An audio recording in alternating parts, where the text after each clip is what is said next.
तो नमस्कार आप सभी दोस्तों को। तो कैसे हो आप सभी? उम्मीद करते हैं आप सभी बहुत अच्छे होंगे और अपनी अपनी स्टडी को बहुत अच्छे ढंग से लेकर चल रहे होंगे।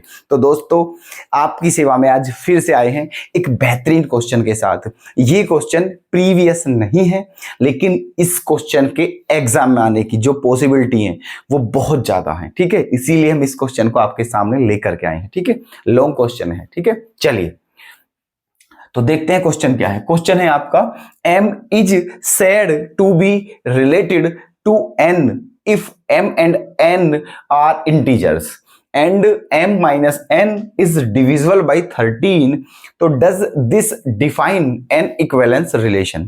क्वेश्चन में आपसे ये कहा हुआ है कि जो m और n है वो रिलेटेड हैं अगर m और n क्या है, इंटीजर है, और m minus n divisible by क्या है, 13। तो आपको बताना है कि ये जो रिलेशन है क्या ये इक्विवेलेंस रिलेशन है। ओके, ये क्वेश्चन है। चलिए देखते हैं कैसे होगा ये क्वेश्चन। सॉल्यूशन, एक काम करते हैं, है ना, मान लेते हैं कि जो रिलेशन है वो आपका m और n का रिलेशन है। कैसे है ये? क्योंकि क्वेश्चन के according m minus n is divisible by 13। ठीक है, ये मान लिया है हमने कि जो m n है वो m minus n is divisible by 13 है। ओके, अब समझना ध्यान से, m और n का रिलेशन है आपस में, m माइनस n डिविजिबल है 13 से। ओके, अब हमें चेक करना है कि यह इक्विवेलेंस रिलेशन है या नहीं। तो उसके लिए रिफ्लेक्सिव, सिमेट्री को ट्रांजिटिव चेक करेंगे। तो सबसे पहले हम चेक करते हैं reflexive, number first for reflexive. ठीक है, इसको चेक करते हैं सबसे पहले, है ना, रिफ्लेक्सिव को।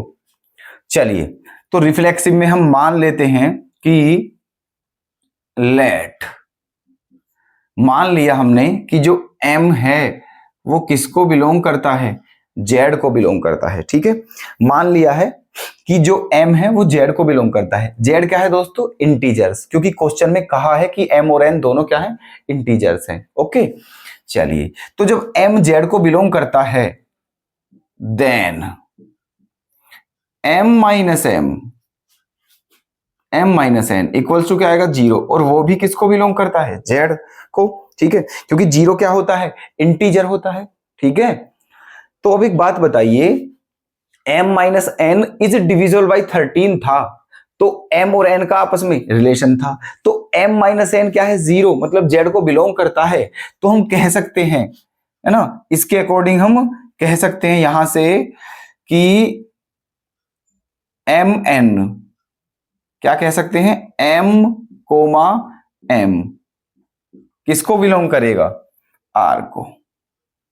ठीक है, या फिर ऐसे भी कह सकते हो कि m माइनस m, है ना, m minus m is divisible by 13। एक बार फिर समझें, है ना, क्या कि m हमने मान लिया है z को बिलोंग करता है, क्योंकि इंटीजर तो लेने हैं, तो m माइनस m बराबर क्या होगा, 0 होगा। ठीक है, तो और 0 क्या है, इंटीजर है, तो इसका मतलब क्या हुआ कि m minus m is divisible by 13, क्योंकि जो 0 है वो सभी से डिविजिबल है। किसी भी नंबर से आप डिवाइड करो 0 को तो वो सभी से डिविजिबल होता है, तो 0 13 से भी डिविजिबल है। तो जब m माइनस m 13 से डिविजिबल है तो इससे हम यहां से एक कंक्लूजन निकलता है, हम कह सकते हैं कि m कोमा m जो है वो किसको बिलोंग करता है, r को। m कोमा m किसको बिलोंग करता है, r को, क्योंकि यहां देखिए आप, अगर इन दोनों का डिफरेंस 13 से डिविजिबल है तो m n किसको बिलोंग करते हैं, r को। तो यहां भी देख लीजिए m माइनस m जो है वो 13 से डिविजिबल है, इसीलिए m कोमा m r को बिलोंग करेगा। तो जब m कोमा m r को बिलोंग करता है, सेम नंबर है, तो इसका मतलब ये जो फंक्शन है ये रिफ्लेक्सिव हो जाएगा। तो हम लिख सकते हैं, ठीक है, तो यहां पर हम कह सकते हैं क्या, इसलिए है ना, जो ये रिलेशन है r is reflexive, r is reflexive. Clear? ठीक है, चलिए अब चेक करते हैं हम क्या, सिमेट्रिक। ठीक है, अब चेक करते हैं सिमेट्रिक। चलिए नंबर 2, 4 सिमेट्रिक, है ना। तो उसमें क्या करें हम, ठीक है, मान लेते हैं लेट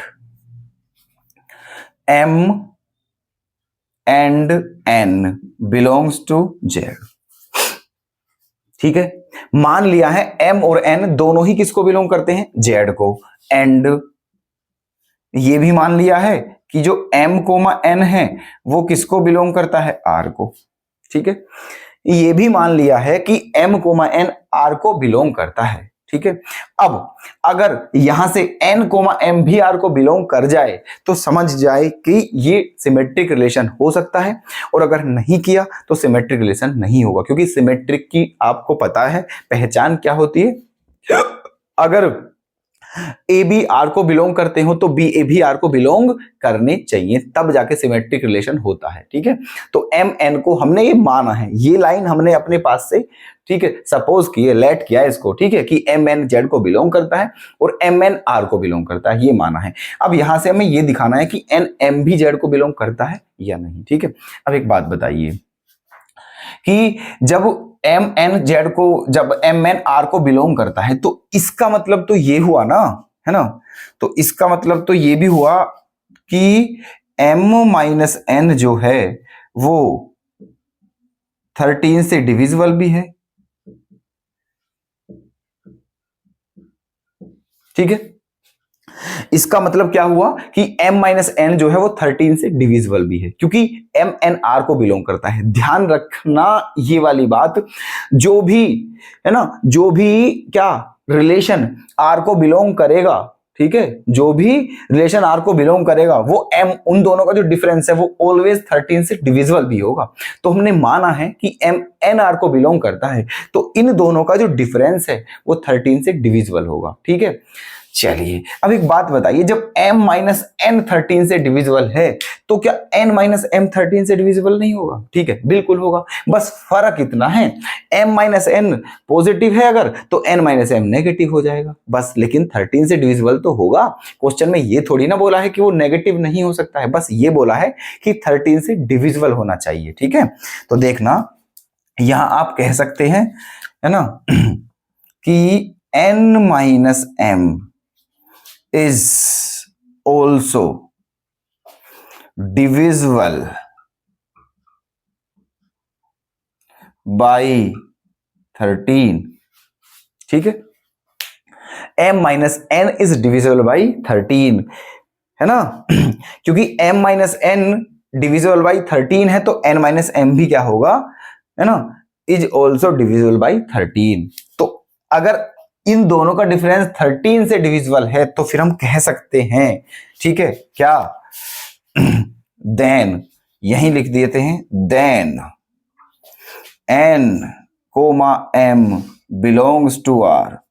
ठीक है, जब n और m का डिफरेंस 13 से डिविजिबल है तो फिर n m भी r को बिलोंग करेगा, और n m को बिलोंग करेगा। तो अब यहां पर आ जाइए, अब हमने क्या माना था कि m n r को बिलोंग कर रहा है और n m भी r को बिलोंग कर रहा है, ये आ गया है, हमने ये माना था और ये आ गया है, तो देखना ये क्या हो गया है, सिमेट्रिक। ठीक है, तो आप लिख दीजिए यहां पर, है ना, यहां पर लिख दीजिए कि इसीलिए r इज सिमेट्रिक।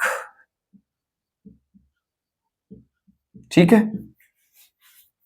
क्लियर। अब क्या बचा है, अब बचा है आपका ट्रांजिटिव। ठीक है, थर्ड लास्ट है वो, अगर वो भी हो जाता है तो इक्विवेलेंस रिलेशन हो जाएगा। अब थर्ड पार्ट देखते हैं इसका, चलो ठीक है। थर्ड पार्ट, क्या है, फोर ट्रांजिटिव, फोर ट्रांजिटिव। तो यहां पर हम एक काम करते हैं, लेट मान लेते हैं कि m comma n comma mn p मान लेते हैं, चलो p belongs to z। Okay, हमने मान लिए हैं कि ये तीन m n और p ये तीन हैं, ये तीनों क्या है, इंटीजर हैं। ये बात हमने मान ली है कि ये तीन हैं और ये तीनों क्या है, इंटीजर है, तीनों ही इंटीजर को बिलोंग करते हैं। ठीक है, ये मान लिया है। दूसरी बात मान ली है एंड, और ये भी हमने माना है कि जो m कोमा n है वो भी r को बिलोंग करता है। ठीक है, एंड n कोमा p जो है वो भी r को बिलोंग करता है। ये बात भी हमने मानी है। ठीक है, कि n r को बिलोंग करता है और n कोमा p भी r को बिलोंग करता है। ओके, अच्छा जी, अब क्या करें, देखो अगर m n r को बिलोंग कर रहा है तो इसका मतलब क्या होगा, जब ये r को बिलोंग करता है तो इसका मतलब ये है कि m माइनस n जो है वो क्या होगा, इज डिविजिबल बाई 13 होगा, है ना। एंड जब n कोमा p r को बिलोंग करता है तो इसका मतलब ये होगा कि n minus p is divisible, है ना, बाई 13 होगा। इस बात में तो कोई डाउट होना नहीं चाहिए आपको। ठीक है, क्योंकि ये r को बिलोंग कर रहे हैं दोनों, तो इनका डिफरेंस भी 13 से डिविजिबल होगा इसके अकॉर्डिंग। ठीक है, चलिए अब हमें क्या लाना है, ठीक है, हमें ये चेक करना है कि देखो ट्रांजिटिव की कंडीशन क्या होती है, A B belongs to R, B C belongs to R, then A C belongs to R, तब ट्रांजिटिव हो पाएगा। तो एम एन आर को बिलोंग कर रहा है, एन पी आर को बिलोंग कर रहा है, तो अब हमें देखना है क्या एम पी भी आर को बिलोंग करता है, ये बात हमें देखनी है, क्या एम पी भी आर को बिलोंग करता है। अगर करता है तो कोई दिक्कत ही नहीं है, फिर तो ट्रांजिटिव हुआ है, और अगर नहीं कर रहा है तो फिर ट्रांजिटिव नहीं होगा, और ट्रांजिटिव नहीं होगा तो फिर इक्विवेलेंस भी नहीं हो पाएगा। ठीक है, चलिए तो अब इसके लिए हम क्या करें, देखना m minus n divisible by 13 है और n minus p is divisible by 13 है। ओके, तो यहां से क्या करें, हम यहां से काम करते हैं, देखो m माइनस n 13 से डिविजिबल है, तो इस बात का मतलब क्या होगा कि m माइनस n 13 का क्या होगा, मल्टीपल होगा। ठीक है, बताइए ध्यान से, होगा या नहीं होगा, है ना, बिल्कुल समझना प्लीज ध्यान से इस लाइन को। जब m माइनस n 13 से डिविजिबल है तो m माइनस n क्या होगा, 13 का मल्टीपल होगा। मान लिया m माइनस n 13x है। ठीक है, दूसरी बात, इक्वेशन फर्स्ट मान लिया इसे। दूसरी बात, n माइनस p भी 13 से डिविजिबल है, तो मान लिया n माइनस p जो है वो 13y के इक्वल है। ठीक है, मान लिया m माइनस n 13x है और n माइनस p जो है वो 13y है। ठीक है, चलिए अब हमें क्या चाहिए, हमें चाहिए m माइनस p बस। तो m माइनस p कब आएगा, जब इसमें से इन दोनों इक्वेशन को प्लस कर दीजिए आप, इन दोनों को क्या कर दीजिए, प्लस। इक्वेशन फर्स्ट और सेकंड इन दोनों को क्या कर देते हैं हम, प्लस कर दिया है। तो देखो n से n क्या हो जाएगा कैंसिल, तो बचेगा क्या, m माइनस p। ठीक है, क्या बचा, m minus p equals to, दोनों को प्लस किया था तो यहां से क्या कॉमन आ गया है, 13, है ना, और ये क्या बचा ब्रैकेट में, x प्लस वाई, ये लाइन आ गई है। ठीक है, m minus p is equals to 13 x plus Y. अब एक बात बताइए, m माइनस p क्या है, 13x प्लस वाई, तो क्या ये 13 का मल्टीपल नहीं है, बिल्कुल है। m माइनस p भी तो 13 का मल्टीपल ही आ रहा है।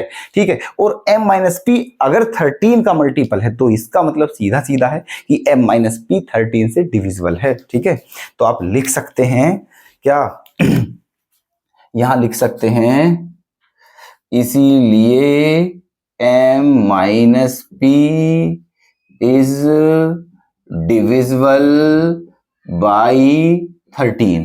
ठीक है, ये रहा, m माइनस p भी डिविजिबल है 13 से, तो इसका मतलब क्या कह सकते हैं हम, m p भी किसको बिलोंग करेगा, r को, m कोमा p भी r को बिलोंग करेगा। m n r को बिलोंग कर रहा था, n p r को बिलोंग कर रहा था, तो m p भी r को बिलोंग कर रहा है। इसका मतलब ये क्या हो गया है, ठीक है, ट्रांजिटिव भी हो गया है। तो आप कह सकते हो यहां पर, ठीक है, कि इसीलिए r is transitive, R is transitive. ठीक है, तो क्वेश्चन में क्या कहा था कि ये इक्विवेलेंस है या नहीं। तो देखना ये जो रिलेशन है दोस्तों रिफ्लेक्सिव भी है ना, सिमेट्रिक भी है और ट्रांजिटिव भी है। जब ये तीनों हैं तो फिर ये इक्विवेलेंस रिलेशन तो होगा ही होगा। तो आप कहीं भी लिख दीजिए, ठीक है, यहां लिख दीजिए बेशक, चाहे यहां पर लिख दीजिए, जैसी आपकी इच्छा हो। ठीक है, चाहे यहां पर लिख दीजिए, यहां पर, यहां मोटे मोटे वर्डों में लिख दीजिए कि R is an equivalence relation. ठीक है, तो ये क्वेश्चन आपका दोस्तों कंप्लीट हो चुका है। तो बता दीजिए क्या क्वेश्चन आपके समझ आया है या नहीं। ठीक है, अगर कोई डाउट हो तो हमें बताएं, हम फिर से आपको एक्सप्लेन कर देंगे। ठीक है, वैसे उम्मीद करते हैं कि कोई डाउट नहीं होगा और बहुत अच्छे से आपने इस क्वेश्चन को समझा होगा। बस नोट करते चलना दोस्तों क्वेश्चन, बस ये बात हमारी मान लेना। ठीक है, तो चलिए, तो क्लास यहीं विराम देते हैं और कल फिर से आपके लिए एक ऐसे ही प्रश्न के साथ मिलते हैं। तब तक के लिए धन्यवाद, अपना ख्याल रखें दोस्तों, बाय बाय।